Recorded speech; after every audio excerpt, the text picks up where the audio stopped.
dry a little bit, and it's feeling pretty good. It's still slightly tacky, to be honest with you, but I think it is dry enough where we could kind of refine our values even further. Okay, so hopefully our paint palette hasn't dried yet. And why don't we do this one, and that one. I mean, that one looks so good, right? Because this gray gesso kind of filled in all those gaps for us, so it looks really smooth. Might be a lesson for when you are working on your background. Maybe you could go a little bit darker, make sure it's filled in a little bit better. All right, let's start with this one. I still see a lot of the padding here, so let's see if by kind of blending this one more time with an additional layer, we'll smooth everything out. We'll start with a lighter value. I am adding some gloss glazing liquid to it, and I'm using a smaller paintbrush because as we refine our values, the smaller of a paintbrush you want to go, and just make sure you're only filling in areas that really need it. You don't necessarily have to do everywhere. I'm just sort of patting the paint in.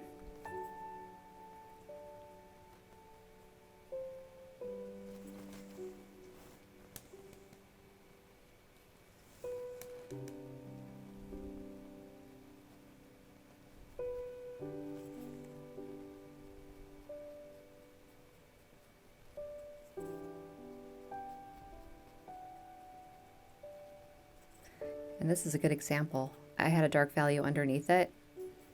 You can still see it, even though it is softening a little bit, right?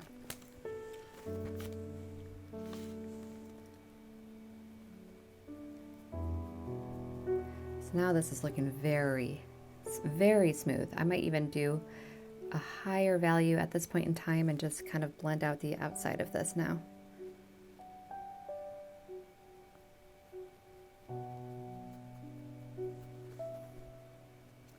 This is when it really starts to get fun, is when you can see everything smoothing out and looking like just so nice. And I'm still using the patting method. I'm not changing anything else. It's just filling everything in more evenly. All right, so I think that is looking beautiful. Let's start smoothing out and refining these values now, okay? I'm gonna clean my brush, and after I clean my brush every single time, I'm gonna dry it. I want a dry brush with my gloss glazing liquid and my paint.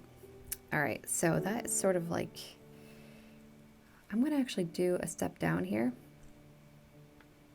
and do a slight, tiny gradient just right here, because the more of a transition we get, the more smooth it is going to be.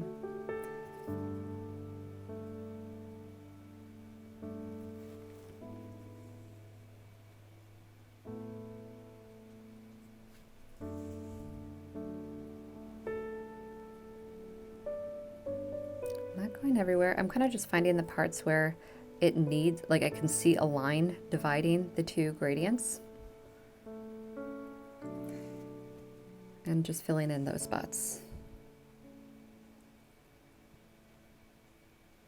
Okay, I'm going to move up to, I think this, yep, this is just my pure pigment.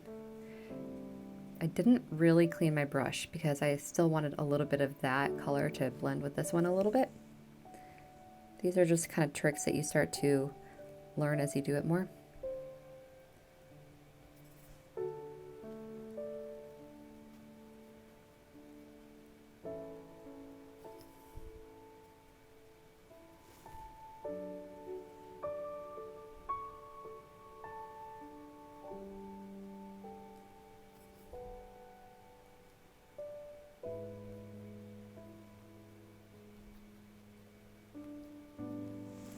Okay, that is looking very nice. I'm gonna wash.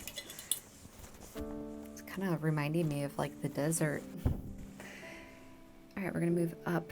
My paint is starting to dry. Not good. Still, there's some wet paint right here. We will use it. I'm just gonna kind of create a transition of opacity then. I'm gonna make it really transparent here, and then if I need to go more opaque later, I can. Actually, it looks like I needed to go a little bit more opaque, so I'm going to do that.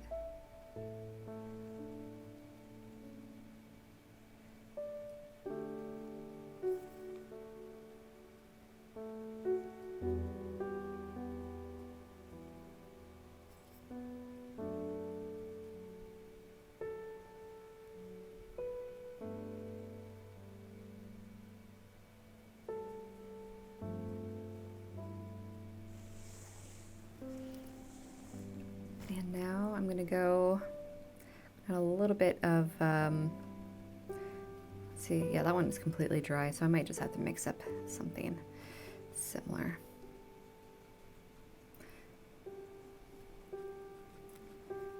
All right, now I have a ton of paint in my paintbrush though.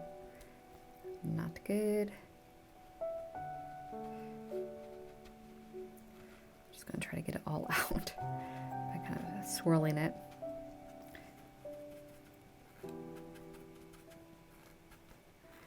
All right.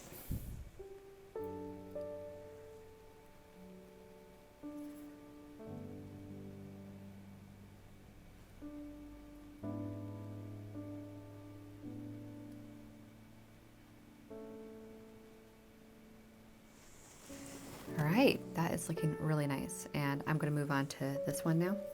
Although this one is very, very wet still. I think it's because my cadmiums dry so quickly, straight out of the tube, and my cobalt blues, my cobalt just dries very slowly, so it kind of hinders the drying process. But let's see what we get. Okay, why don't I do this one? And my blacks dry very slowly as well. So that is something to consider.